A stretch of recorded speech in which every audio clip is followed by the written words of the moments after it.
homem que já foi diabético celebra o 10º ano sem ter a doença. Isso graças a uma cirurgia experimental pela qual passou em 2004.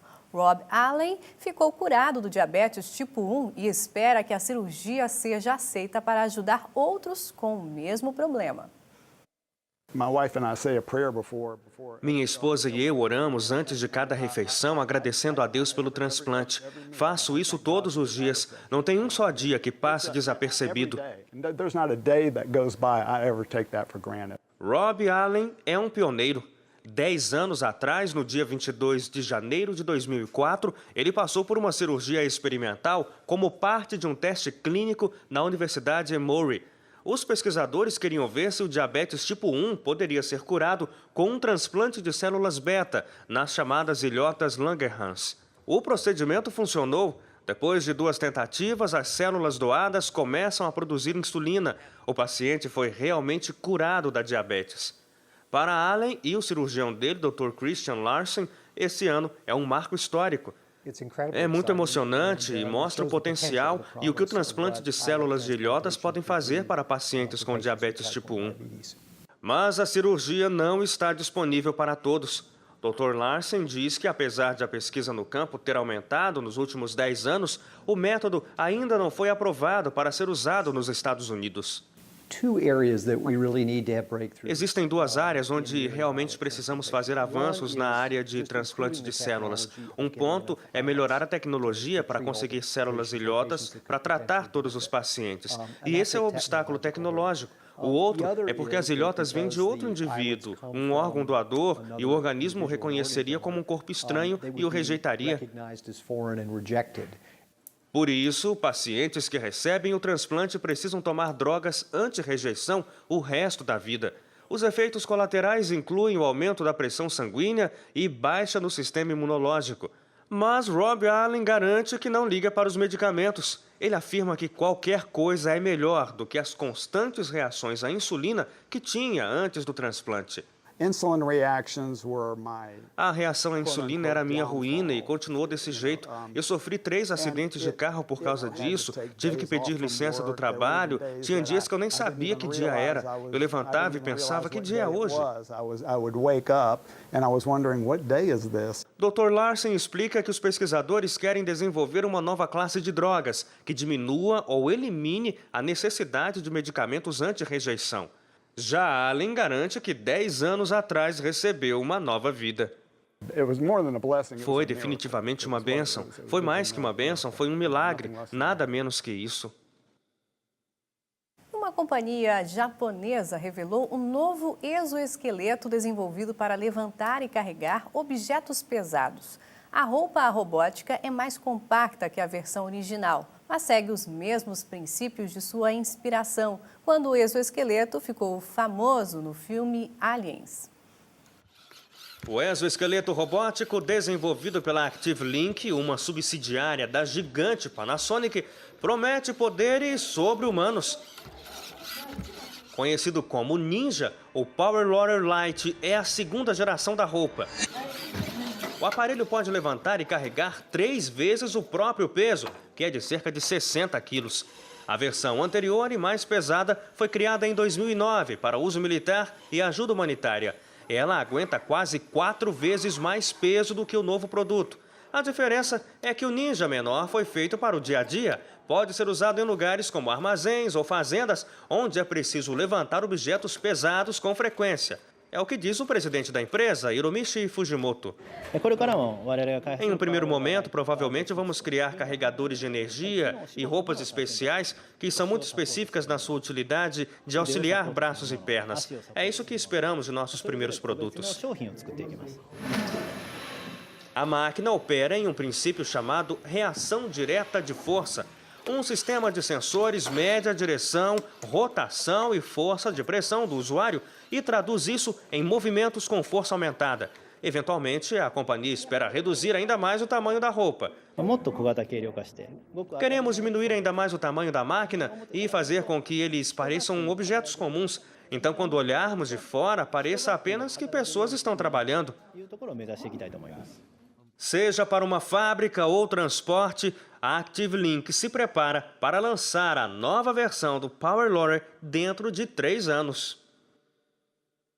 Pela primeira vez, pesquisadores da Columbia University conseguiram fazer crescer cartilagem humana em laboratório. Os cientistas usaram células-tronco da medula óssea e as condensaram em um processo que imita a forma como o corpo produz o tecido naturalmente.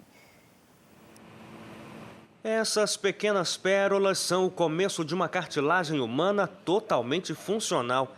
Cientistas da Columbia University, em Nova York, fizeram o tecido crescer usando células-tronco da medula óssea. A cartilagem não contém vasos sanguíneos ou nervos e não pode ser regenerada uma vez que sofreu danos. Então, ela precisa ser trocada com o tecido de outra parte do corpo ou de outra pessoa. O pós-doutor Sarin Brumiratana explica que os esforços anteriores para produzir cartilagem em laboratório de células animais jovens resultaram em tecidos muito fracos para uso prático em humanos.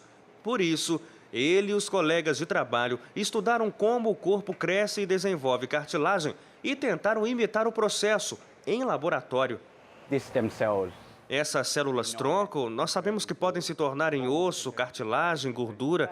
Então, nós pegamos elas e usamos. Nós chamamos de técnica da fabricação, que é baseada no processo de desenvolvimento em que as células-tronco são condensadas. Isso é, baseamos tudo o que fazemos no laboratório, desde o que acontece enquanto somos um feto ou quando somos jovens. O experimento funcionou e a tecnologia é simples e eficiente, de acordo com a professora de engenharia biomecânica Gordana Vuniek-Novakovic. Ela diz que o primeiro passo é customizar o processo para os pacientes usando moldes especializados. Nós fazemos imagens médicas do paciente e depois fazemos esses 3 arquivos dimensionais. Usamos eles para fazer armações e depois crescemos um pedaço que imita com grande precisão o que é substituído. Esse é o tipo de tecnologia que deve, em princípio, tornar possível a regeneração de qualquer pedaço de osso com cartilagem no corpo. Então, nós temos tecnologia, nós entendemos princípios fundamentais. Mas a ciência não está pronta para ser implementada. A próxima fase vai testar os efeitos da cartilagem a longo prazo, para ver como o tecido se mantém ao longo do tempo. E agora você revê as notícias que foram destaques na semana no Giro Internacional. O Papa Francisco se encontrou na segunda-feira com 6 vítimas de abuso sexual por padres. Ele pediu perdão em nome da Igreja Católica. As 6 vítimas que se encontraram com o Papa não tiveram a identidade revelada. Elas participaram de uma missa na casa do Pontífice e depois se reuniram individualmente com ele. O Papa Francisco teria pedido desculpas pelos pecados cometidos pelos padres pedófilos e pela forma como a Igreja lidou com os casos. É a primeira vez que um Papa se encontra com vítimas de abuso. Israel realizou ataques aéreos na segunda-feira, deixando 7 mortos e 2 desaparecidos na faixa de Gaza. O exército disse que essa é uma resposta ao lançamento de pelo menos 25 mísseis e morteiros contra o território israelense pelos palestinos. Enquanto isso, manifestações violentas aconteciam ao norte do país. 110 pessoas foram detidas. Novos foguetes também foram disparados pelos palestinos, atingindo o território judeu. Os protestos foram registrados principalmente em Naf e Nazaré. E pelo menos 2 mísseis disparados na faixa de Gaza em direção a Tel Aviv foram interceptados na quarta-feira pelas baterias do Sistema de Defesa de Israel. Sirenes de alerta e bombardeios foram acionadas na capital e na região central de Israel. Em resposta, o país lançou um ataque a partir de um drone, que acabou provocando uma morte. O sistema de defesa israelense interceptou 2 mísseis. Ao todo, foram 160 ataques aéreos feitos pelo Estado judeu contra alvos do Hamas na faixa de Gaza durante a madrugada de quarta-feira. Já de manhã, mais bombas. Segundo o governo israelense, 120 bases de lançamento de foguetes foram destruídas, além das casas de chefes do Hamas. No Japão, o tufão Neoguri chegou com força na terça-feira ao sul do país. O tufão chegou com ventos de até 250 quilômetros por hora. A ilha de Okinawa, que fica na região, esteve praticamente parada. O Neoguri atingiu com força, mas graças ao trabalho de prevenção, não houve grandes danos materiais. No entanto, uma pessoa morreu e 19 ficaram feridas. Cerca de 500 mil japoneses foram evacuados nas áreas próximas à costa da ilha e 22 mil ficaram sem energia elétrica. Dezenas de voos foram cancelados e escolas não abriram na quarta-feira. O tufão já perdeu a força e não apresenta mais grandes riscos. A preocupação agora são as fortes chuvas e os deslizamentos de terra. E a partir de hoje vamos receber Hélio Moura, apresentador do NT Vale Diário, que vai nos trazer as principais notícias da semana. Olá, Hélio, tudo bem? Olá, Anne, boa noite, tudo bem? É um prazer. Seja bem-vindo. Muito obrigado, muito obrigado. No último domingo, o Hélio já começou a campanha eleitoral, mas está valendo para as TVs e rádios já ou ainda não? Não, ainda não. Para as TVs e rádios só no mês que vem, dia 19 de agosto. Mas todo o restante do que vale para os políticos já está em andamento. Na verdade, a campanha eleitoral oficialmente começou no domingo, mas os partidos já estão aí se mobilizando há muito tempo, né? Fechando os acordos, as alianças partidárias. Agora, o que o Ministério Público pede, Anne, é a participação do eleitor para fazer fiscalização, porque nesse momento é importante que o eleitor também ajude, colabore, porque é comum que os candidatos e os partidos eles cometam irregularidades naquela ânsia de conquistar votos. Então, como, por exemplo, som alto perto de hospitais, de escolas, não é mesmo? Isso é absolutamente proibido, carro de som perto de hospitais. Tem algumas outras coisas também, por exemplo, Anne, o uso de outdoors, isso não pode. Não pode. Se você que é eleitor, vir um outdoor com propaganda política, você pode denunciar, porque os cartazes têm que ter no máximo 4 metros o tamanho de um cartaz. Então, o outdoor é bem maior do que isso, não pode. Outras regras também, isso é muito importante, é o uso da máquina pública. Quer dizer, por exemplo, isso é comum quando um candidato é funcionário público ou, quem sabe, está tentando uma reeleição e muitas vezes ocorre de ele usar funcionários do gabinete, usar verba que era para aquele fim específico e acaba colocando isso na campanha.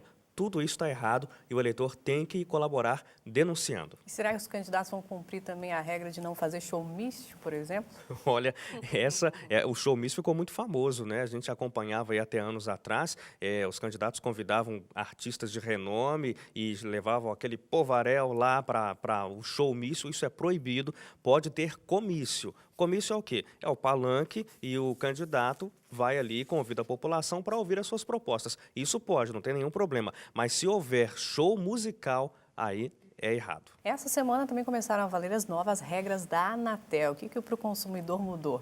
Olha, boas coisas, boas notícias para o consumidor, Anne, porque essas regras da Anatel, elas atingem diretamente as empresas de telefonia celular e fixa também, também as empresas de televisão, a cabo, televisão assim, e internet.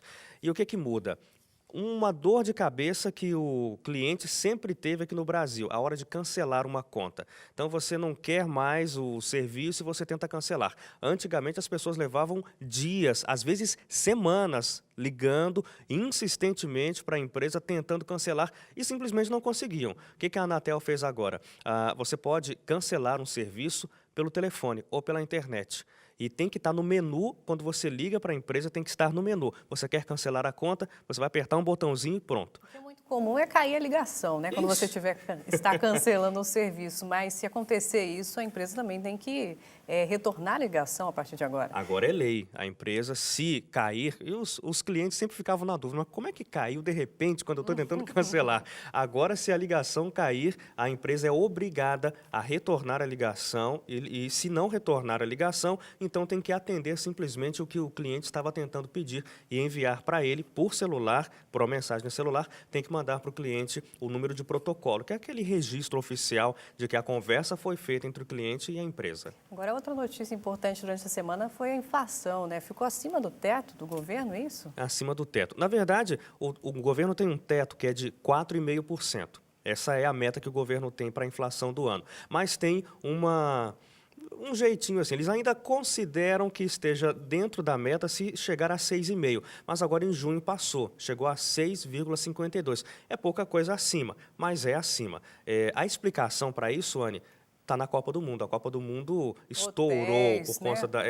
Os empresários abusaram, né? Preços de hotéis e passagens aéreas foram os carrascos da inflação do mês de junho. Muita gente não se deu bem, não, né? Ficou até com um apartamento sem alugar. Porque... Exatamente. Exatamente. Agora, outra notícia internacional importante, né? Reunião de países aí na BRICS. O BRICS é um grupo que é formado por Brasil, Rússia, Índia, China e África do Sul. Eles vão se reunir agora, na próxima semana. É bom a gente ficar atento a isso, porque uma das funções que o grupo quer implementar, uma das coisas que eles querem é criar um fundo de investimento dentro desse bloco. Tá certo. Hélio Moura, muito obrigada pela sua presença, suas informações também. Obrigado. E no próximo bloco, vamos viajar com Peter Goldschmidt para Namíbia, na África. Não saia daí.